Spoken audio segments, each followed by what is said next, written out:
2019년도에 발생해서 지난 한 해 동안에 계속 전 세계를 많이 힘들게 했던 코로나19, 그것을 우리가 교회의 본질을 회복하라고 하는 하나님의 경고로 받았으면 좋겠다 하는 말씀을 지난해 많이 드렸습니다.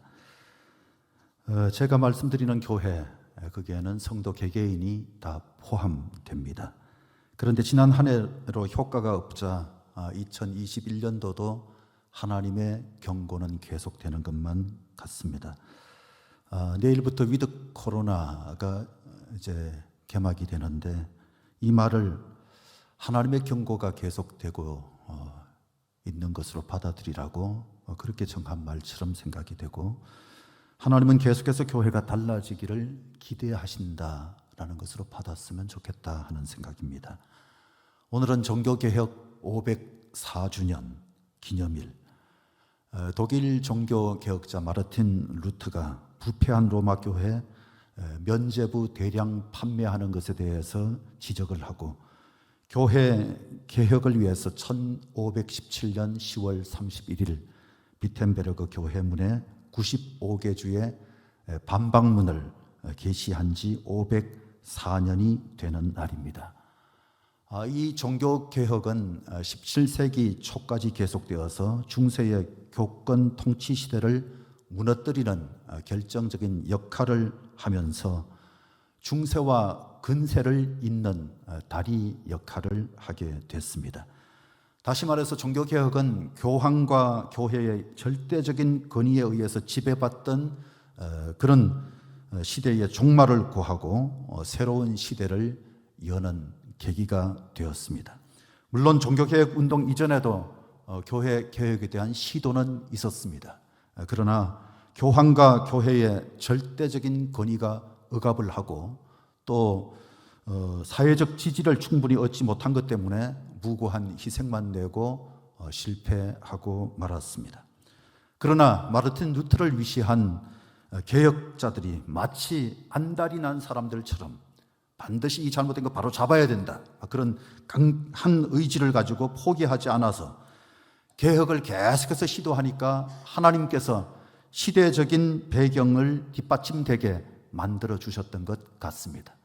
문예부흥으로 인권에 대해서 자각하게 하시고 이성적 신앙이 강조되면서 중세의 일방적이고 맹목적인 신앙의 강요가 더 이상 먹혀들지 않게 만드시고, 문화적으로 또 사회적으로 개혁의 분위기가 물어있게 만들어 주셨습니다.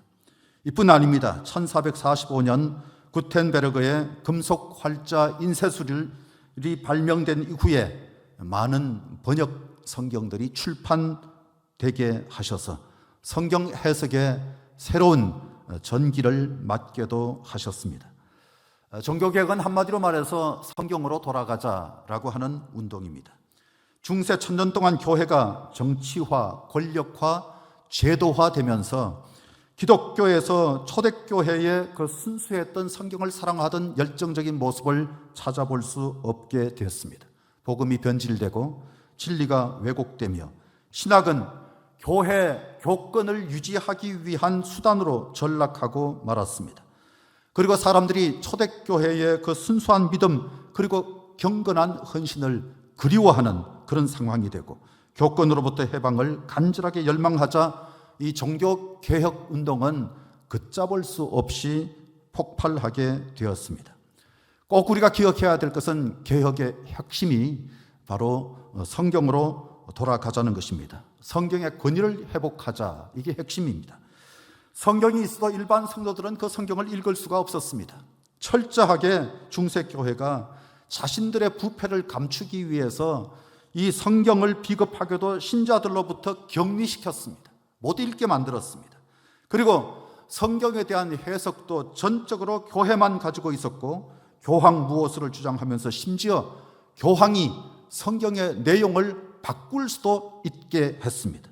급기야 가톨릭 교회 10계명 중에서 제2계명인 우상 숭배 금지한 것은 제외해버리고, 그리고 10계명을 2개로 나누어서 억지로 10계명을 10가지로 그렇게 맞춰놨습니다. 지금까지 캐톨릭 교회의 10계명이 그대로 바뀐 채 내려오고 있습니다.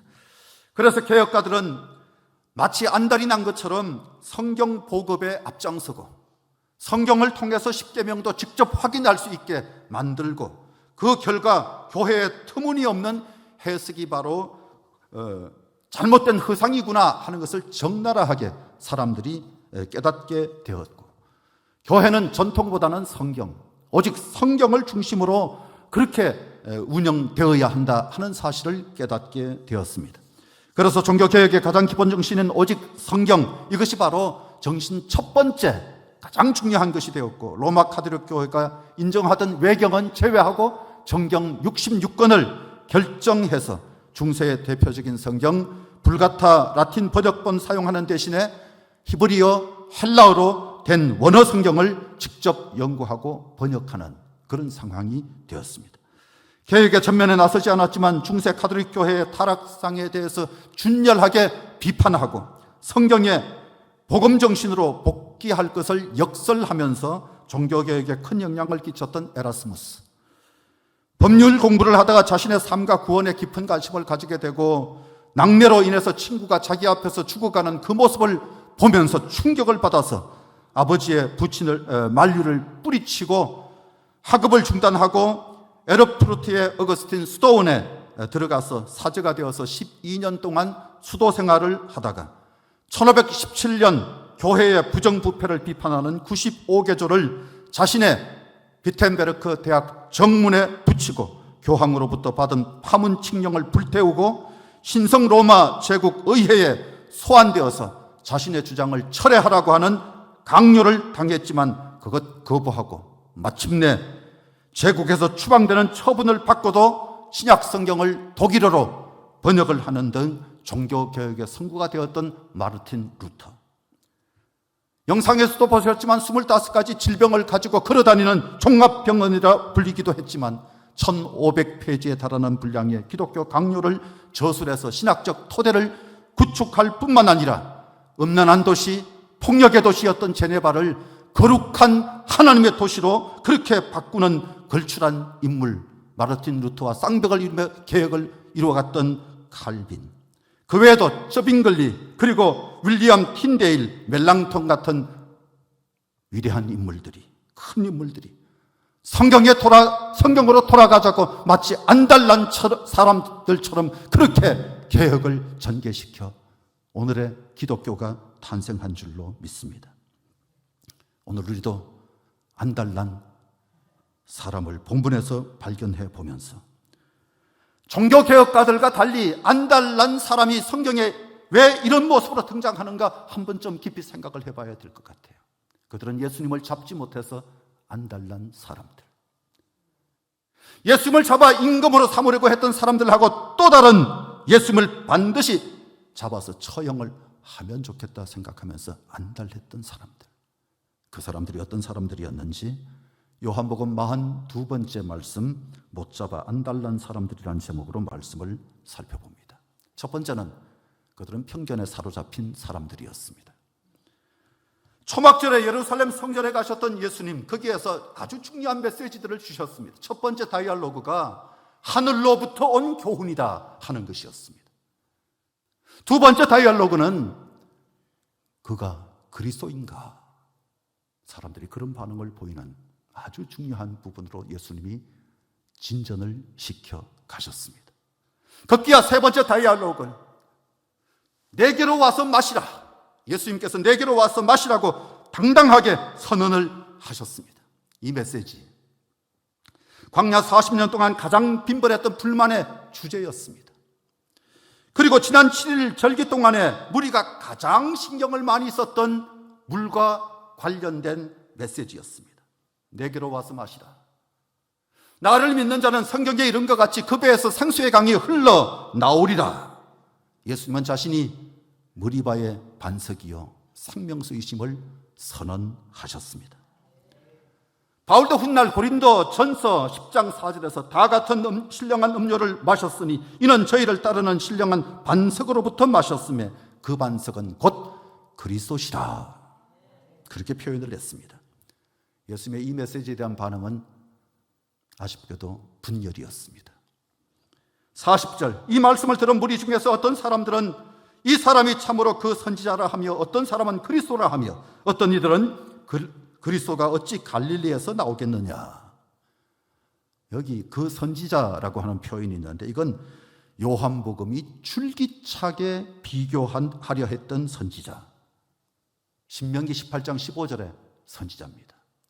신명기 18장 15절 보시면 내 하나님 여호와께서 너희 가운데 내 형제 중에서 너를 위하여 나와 같은 선지자 하나를 일으키리니 너희는 그의 말씀을 들을지니라. 무리 중에서 한 걸음 더 나아간 사람들이 있었어요. 저분이 바로 그리스도이신 것 같으다. 그런 반응을 보인 거예요. 그러나 감동을 받고 예수님을 영접하려고 하는 사람도 있었지만 끝내 예수님을 거부하는 그런 사람들도 있었습니다. 그들 사이에 쟁론이 벌어졌다. 성경은 그렇게 말합니다. 43절, 예수로 말미암아 무리 중에서 쟁론이 되니. 그런데 그리스도가 어찌 갈릴리에서 나오겠느냐, 그렇게 반응을 보인 사람들도 있었는데 이 사람들까지만 해도 그래도 괜찮아요. 갈릴리에서 온 사람이지만 저 사람은 그리스도 같으다, 그런 반응을 보였던 겁니다. 그런데 예수님을 꼭 잡아야 되겠다고 안달난 사람들이 있었어요. 반드시 체포해야 되겠다, 그렇게 생각한 사람들. 그들은 결국 성전 경찰까지 출동을 시켜서 잡아오라고 지시했던 이스라엘의 지도자들입니다. 그들이 예수님을 거부했던 이유는 편견입니다. 그들은 그리스도에 대해서 잘 알기 때문에 예수는 절대 그리스도가 될 수 없다, 그게 머릿속에 꽉 박혀있는 사람들. 성경 몇 구절을 보면 26절, 당국자들은 이 사람을 참으로 그리스도인 줄 알았는가? 그러나 우리는 이 사람이 어디서 왔는지 아노라. 그리스도가 오실 때는 어디서 오시는지 아는 자가 없으리라. 41절, 어떤 사람은 그리스도라 하며 어떤 이들은 그리스도가 어찌 갈릴리에서 나오겠느냐. 47절, 바리새인들이 대답하되 너희도 미혹되었느냐? 당국자들이나 바리새인 중에 그를 믿는 자가 있느냐? 52절, 너도 갈릴리에서 왔느냐? 찾아보라. 갈릴리에서는 선지자가 나지 못하느니라. 아니, 그리스도는 베들레헴 출신이어야 한다고 생각하는 사람들. 사실은 성경에 그렇게 기록되었으니까 맞는 말이기도 하죠. 또 어떤 사람들은 그리스도, 그 사람은 출신을 알지도 못하도록 신비적이어야 한다, 그런 생각을 가지고 있었던 사람들. 일단 그들의 생각은 무조건 갈릴리에서는 절대 메시아 나올 수 없다, 그게 그들의 생각입니다. 그게 편견이에요. 자신의 생각이나 경험, 지식, 이런 것이 너무 절대화가 되면 새로운 것을 받아들일 수 없다는 사실을 차제에 우리는 생각할 수 있어야 합니다. 예전에 옥하는 목사님께서 제자훈련을 열심히 하셔서 사랑의 교회 제자훈련 세미나 그러면 목회자들에게 굉장히 인기가 있었습니다. 그때 옥 목사님 뭐라 그러셨냐 하면 50이 넘으면 제자훈련에 들어오지 마세요. 이 자리에 섭섭해 하실 분들이 많이 계신데 50이 넘으면 제자훈련에 들어오지 마세요. 왜냐하면 편견을 갖기 쉬운 연령이라는 거예요. 그리고 고집이 셉니다. 생각을 안 바꿉니다.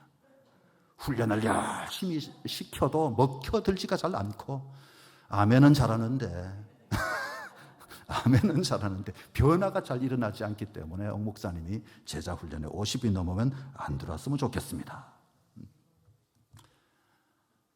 실제로 나이가 들수록 우리는 다른 사람의 말을 잘 듣지 않습니다.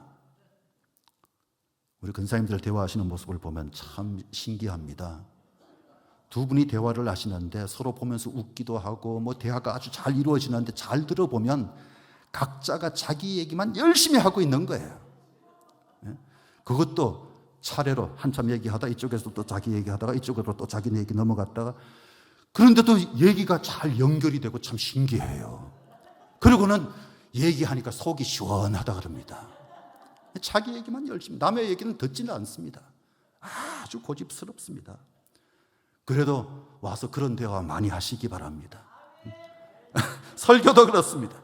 이 몇십 년을 들어도 생각이 바뀌지 않으면 설교가 허공을 치는 설교가 되고 만 거죠. 우리가 만약에 자기 생각 계속해서 고수하고 자기의 경험을 고수하고 살면 거기에 맞는 설교가 있을 때는 오늘 은혜 받았다고. 자기 생각하고 딱 맞으면 오늘 메시지 끝내준다 그러다가 자기 생각하고 안 맞으면 메시지 왜 저래? 목사님 왜 저래? 저렇게 되는 거죠. 잘못된 거죠. 우리만 그런 게 아닙니다. 우리나라 사람들이 대체로 그런 경향이 좀 강한데 좀 놀라운 것은 우리나라가 실질 문맹률에 있어서 OECD 통계로 최하위 수준입니다. 놀랄 일이죠. 무려 75%가 문맹이라고 분류가 되는 나라가 대한민국이에요. 그건 도대체 뭔 소리입니까? 그러는지 모르겠어요. 글자 읽을 줄 몰라서 그런 게 아닙니다. 글자 읽는 것으로 문맹을 따진다면 1%밖에 안 되겠지만 다 글자는 읽는데 문제는 문장이나 글에 대한 해독 능력이 현저하게 떨어진다는 거예요. 예를 들어 약병에 보면 그 설명서가 깨알같이 많이 쓰여 있는데 그거 아예 읽을 생각도 안 합니다. 굉장히 중요한 말들이거든요. 이게 무슨 글로 이 약을 만들었으며 이 약은 어떻게 복용을 해야 하며 주의사항이 이런 거며 효과는 이런 게 있으며 하고 거기다 잘 써놨는데 그런 거 안 읽어요.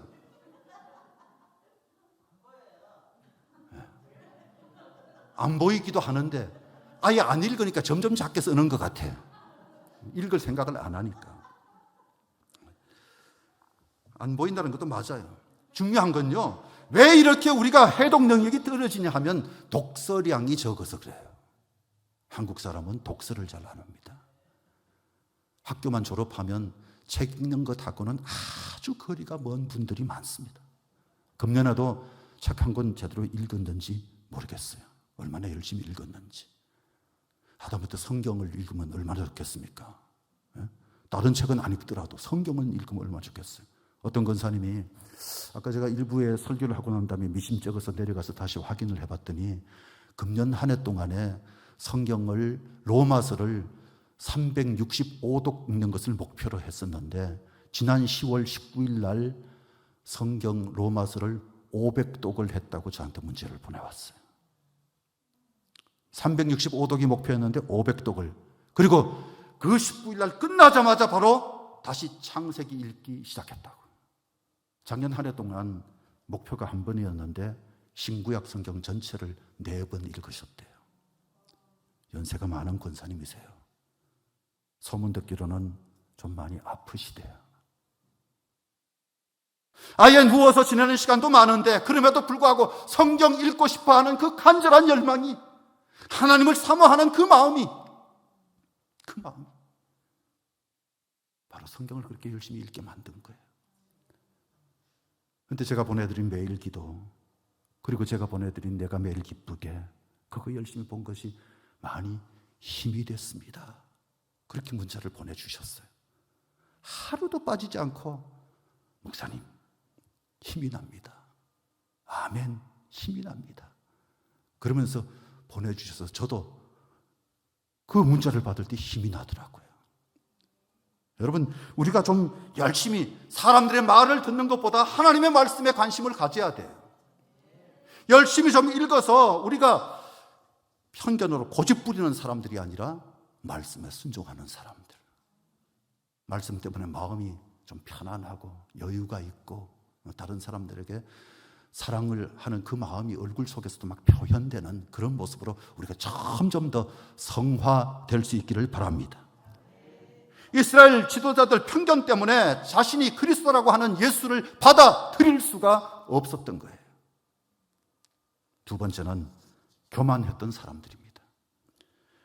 편견을 고집하기보다 겸손 그리고 열린 마음 가지고 있어야 하는데 우리 교회 53주년 세월이 꽤 많이 갔죠.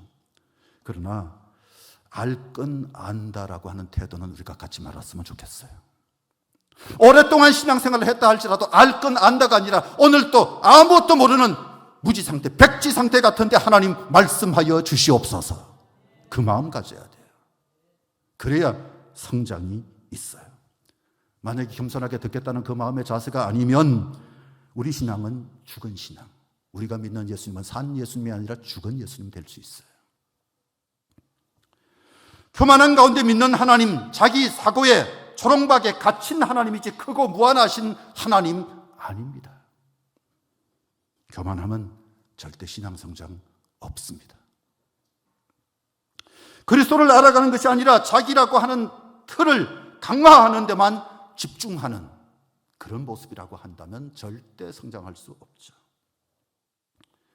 성전 경찰을 출동시켜서 예수님을 체포하려다가 시도가 무의로 끝난 이후에 3장에서 나왔던 니고데모가 등장합니다. 이분이 예수님을 변호하고 나섰어요. 그렇게 열정적으로 예수님을 변호했다기보다는 그래도 예수님을 변호한 건데 50절에 보니까 그 중에 한 사람 곧 전에 예수께 왔던 니고데모가 그들에게 말하되 우리 율법은 사람의 말을 듣고 그 행한 것을 알기 전에 심판하느냐. 무슨 얘기입니까? 뭔가 충분히 조사도 안 하고 바로 심판하려고 하지 않느냐. 판결이 그렇게 나서는 안 되는 거다 하고 나섰던 거예요. 예수가 갈릴리 출신이기 때문에 메시아일 수 없다라고 하는 자기 동료들에게 공개적으로 나서서 예수님을 변호한 건데 니고데모는 유대교를 대표하는 인물이에요. 3장에 보니까 우리라고 하는 표현을 쓰면서 예수님과 밤중에 대화를 하잖아요. 거기 보면 우리라고 인칭 대명사가 그렇게 나오거든요. 그러니까 이 니고데모는 유대교의 대표 성격을 지니고 있는 분이세요. 그 정도의 분이 말씀하면 좀 수그러들 만도 한데 아니었어요. 47절 48절 바리새인들이 대답하되 너희도 미혹되었느냐 당국자들이나 바리새인 중에 그를 믿는 자가 있느냐. 왜 이런 반응을 보이느냐. 그건 다른 것도 없습니다. 교만하기 때문이에요. 교만한 지도자들은 유력한 자들 그리고 지적 엘리트들이 예수 믿지 않는다며 사람이나 어떤 학파 따위를 거론하면서 그 근위를 들먹이면서 사람들을 기죽입니다. 그래서 제법 똑똑한 사람 그리고 힘 있는 사람의 말이면 사람들이 좀 기죽어해요. 그런데 지금 시대가 많이 바뀌었죠. 문제는 그분들이 말하는 게 진리냐, 그게 중요한 거죠. 진리가 아니면 수긍할 이유가 없죠. 예수님은 이 바리새주의 그리고 이스라엘의 율법 체제를 깨뜨리는 뜨인돌 같은 존재, 그래서 서슴없이 그 사람들 앞에 할 말 다 하십니다. 아주 심한 말씀도 하십니다. 마태복음 23장 12절 13절에 보면 누구든지 자기를 높이는 자는 낮아지고 누구든지 자기를 낮추는 자는 높아지리라. 그 다음에 화 있을 진자. 이 마태복음 23장에 화 있을 진자가 여러 번 나옵니다. 그래서 마태복음 23장은 화 있을 진저의 장이다. 신학교 다닐 때 그렇게 말하기도 했는데 외식하는 서기관들과 바리새인들이여 너희는 천국 문을 사람들 앞에서 닫고 너희도 들어가지 않고 들어가려고 하는 자들 들어가지 못하게 하는도다. 예수님은 그들을 눈먼 인도자, 어리석은 맹인 그렇게 호칭을 하면서 화 있을 진짜 연발하셨어요. 급기야 마태복음 23장 33절에 보면 뱀들아 독사의 새끼들아 너희가 어떻게 지옥의 판결을 피하겠느냐.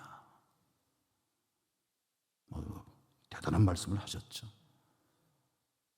피를 토하듯이 예수님이 피를 토하듯이 그들을 질책하셨어요.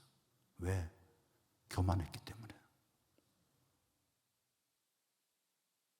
세 번째, 그들은 회개할 줄 모르는 사람들이었어요. 예수님을 잡으러 갔던 아랫사람들, 그들이 빈손으로 와서 하는 말이 재밌습니다. 46절 아랫사람들이 대답하되 그 사람이 말하는 것처럼 말한 사람은 이때까지 없었나이다. 다른 성경에서는 권세 있는 새 교훈 그런 표현을 썼어요. 쉽게 말해서 그들이 가서 은혜 받았어요. 아까 특별 찬송해 주신 은혜가 극동방송 이 가을의 노래, 그죠? 이 가을에 가장 키워드가 있다면 아마 은혜 아니겠는가 그런 생각에 가장 아마 방송 틀면 자주 나오는 곡이 은혜인 것 같아요. 성전 경찰들이 잡으러 갔다가 은혜 받고 잡지 않고 그냥 왔어요. 그냥 왔어요. 그러고 와서 한 얘기가 지금까지 들어보지 못한 말씀들이라고. 다시 말하면 지도자들, 당신들이 모르는 부분이 있고 당신들이 틀린 부분이 있는 것 같습니다. 그 얘기가 똑같은 거예요. 당신들이 틀렸습니다. 지도자라 할지라도 이 정도 되면 회개해야 되죠. 우리가 그런 예수를 잡으려고 한 것이 잘못된 것 아닌가 돌아봐야 됩니다. 그런데 예수는 절대 그리스도 될 수 없다. 그들 생각이 딱 굳어 있어요. 42절, 그리스도는 다윗의 시로 또 다윗이 살던 마을 베들레헴에서 나오리라 하지 아니하였느냐. 뭔가 회개하고 자기들을 돌아보려고 하기는커녕 예수님의 출신을 따지기 시작합니다. 예수님은 갈릴리 사람으로 베들레헴과 상관없는 사람. 그래서 절대 메시아 될 수 없다. 그게 그들의 생각인데 참 또 놀라운 것은요, 사도 요한이 예수님 고향은 갈릴리지만 베들레헴에서 태어나셨다 하는 말을 하지 않습니다. 이 복음서 속에서 굳이 그 말을 하지 않아요. 그 말 한마디 좀 넣을 법도 한데 그 말을 하지 않아요. 요한은 출신이 아니라 예수, 그분의 말을 직접 들으면, 그분의 말씀을 직접 들어보면 그분은 하나님의 아들일 수밖에 없다는 것. 그분은 하나님의 아들일 수밖에 없다. 메시아일 수밖에 없다는 것. 여러분, 하나님은 말씀의 하나님이십니다. 말씀으로 자신을 계시하셔요. 말이 곧 그 사람이다. 그런 말이 있잖아요. 말이 곧 그 사람이다. 말씀마다 비범한 말씀을 하면 그 사람은 비범한 사람. 말씀마다 진실한 말을 하면 그 사람은 진실한 사람 아닙니까? 그 사람 진실한 사람이에요. 내게로 와서 마시라. 그렇게 말씀하는데 다른 생각으로 꽉 차 있는 이 지도자들이 알아듣지를 못해요. 알아듣지를 못해요. 그때 니고데모가 51절에서 우리 율법은 사람의 말을 듣고 그 행한 것을 알기 전에 심판하느냐? 심판하려고 하지 말고 사건 전모를 조사하는 것부터 해야 되지 않느냐? 다른 말로 하면 가서 직접 그분과 대화 좀 해보자. 그분의 말씀을 들어보자. 그게 니고데모가 하는 말이거든요. 그들이 신앙이 참 좋은 사람들이라고 하지만 여러분, 행동이 가장 크게 소리내는 법입니다. 직접 가서 들어보는 그 자세를 보이는 최소한의 겸손이라도 가지고 있었어야 되는데 그것 하지 못했어요. 선한 행동을 하고 선한 열매를 맺으면 그 말이나 그 사람이 선할 가능성이 높은 건데, 우리 사회를 돌아보면 우리 사회는 진실성을 잃었습니다. 욕심이 너무 크게 작용합니다. 그리고 심지어 정치적으로 진실과 욕심을 이용하기 때문에 말과 행함이 너무 분리되어 있는 경향이 있습니다. 그게 우리 사회의 모습입니다. 예수님 말씀하십니다. 마태복음 7장 17절 18절. 좋은 나무마다 아름다운 열매를 맺고 못된 나무가 나쁜 열매를 맺나니 좋은 나무가 나쁜 열매를 맺을 수 없고 못된 나무가 아름다운 열매를 맺을 수 없느니라. 말, 그리고 믿음, 또 사람됨, 이런 거는요, 좋은 말로, 번지르한 말로 설명되는 것이 아니라 열매로 설명되는 겁니다. 열매로 설명되는 거예요. 아무리 말을 잘해도 그 행함이 반사회적이고 미신적이고 폭력적이고 폐쇄적이면 그 말들이 거짓말이죠. 우리의 생각이나 말과 때로는 맞지 않는 것 같아 할지라도 그 행함이 사랑이라면, 그 행함이 친절이라면, 그 행함이 진짜 평화라면, 포용적이고 정의롭고 깨끗한 모습으로 행하고 있다면 그 사람은 진실에 가까운 사람이죠. 그 사람이 진실한 사람일 거예요. 믿음도 마찬가지, 행함으로 증명되어야 합니다. 교회를 사랑하는 우리의 마음도 행함으로 증명되어야 합니다. 야고보서 1장 22절에 너희는 말씀을 행하는 자가 되고 듣기만 하여 자신을 속이는 자가 되지 말라. 저는 오늘 메시지를 준비하면서 잡지 못해 안달난 사람, 한참을 묵상하다가 주여, 저희도 잡지 못해 안달난 사람이 되게 하여 주옵소서 그랬어요. 오늘 본문의 제목을 잡을 때는 예수님을 잡아 체포하지 못해서 안달난 사람이지만, 제가 잡지 못해 안달난 사람이라고 하는 것은 고기 잡지 못해 안달난 사람. 주님이 우리를 부르실 때 사람 낚는 어부대라고 부르셨는데, 고기 잡지 못해 안달난 모습으로 우리가 지내기만 한다면 우리의 삶은 확 달라질 거예요. 교회도 확 달라질 거예요.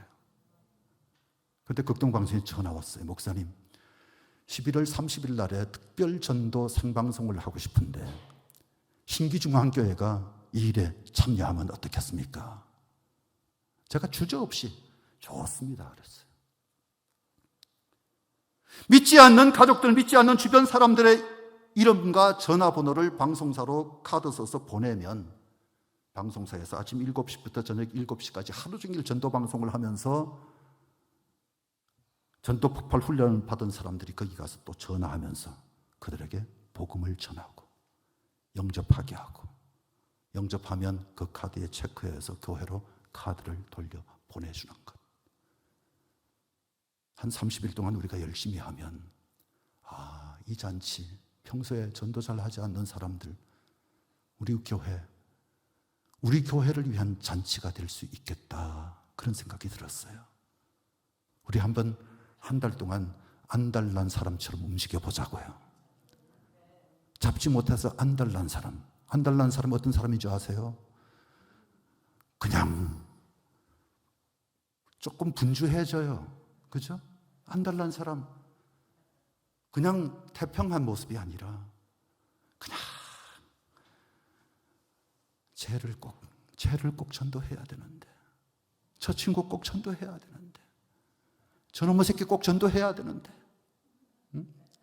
그 마음 때문에 한 달이 나서 견딜 수가 없는 거예요. 여러분, 한 달 동안 그런 마음 가지고 한번 우리의 잔치로 만들어 보자고요. 꼭 그렇게 하고 싶어요. 그런 마음이 들었어요. 못된 일을 하는데도 잡지 못해서 안달난 사람들이 있는데, 좋은 일, 하나님이 원하시는 일을 하는데 안달이 안 나고 나하고 상관없는 것처럼 그렇게 구경하지 말고 한번 뛰어보면 좋은 열매 맺힐 줄로 믿습니다. 아멘을 한번 크게 하고 끝냅시다. 해봅시다. 할 수 있습니다. 하면 됩니다. 기도하겠습니다. 하나님, 저희들에게 기회 주실 줄로 믿습니다. 정말 사랑하는 마음 가지고 뛰게 하여 주시옵소서. 그래서 열매를 꼭 거두는 11월 달을 살아가도록 하나님이 축복하여 주시옵소서. 예수님 이름으로 기도드리옵나이다. 아멘.